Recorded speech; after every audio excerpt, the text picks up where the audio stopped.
Happy Indigenous Peoples Day. I live in North Florida and I would love to share some local history about the Timucua and the Seminole tribes that used to reside in this area. Timucua were a group of Native American people that inhabited north central Florida and southeast Georgia. Incredibly skilled hunters, farmers, and fishermen. They were the first group of Native Americans to be encountered by the Spanish in the early 1500s. They lived here for thousands of years, and the name Alachua, which is the name of my county, actually means sinkhole in the Timucuan language, which there are plenty of in Florida.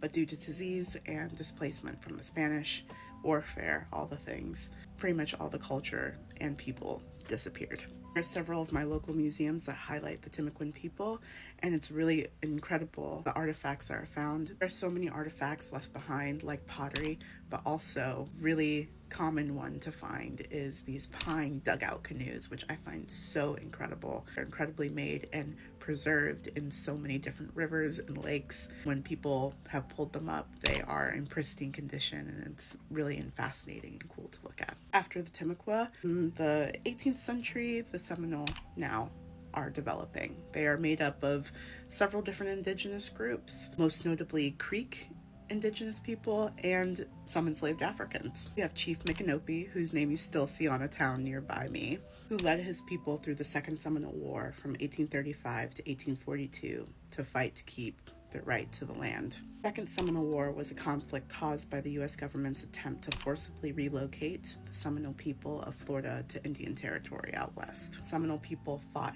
fiercely through this, and by its end, thousands of them were relocated. There was several hundreds that escaped to the Everglades and refused to leave. The Seminoles still reside here in Florida, and I highly suggest, if you're ever here, checking out their cultural centers and learning about their peoples. I highly suggest going and looking at your local indigenous tribes and learning about them on this day. We are on indigenous land. Let's remember them and respect them and honor them. Thanks, guys.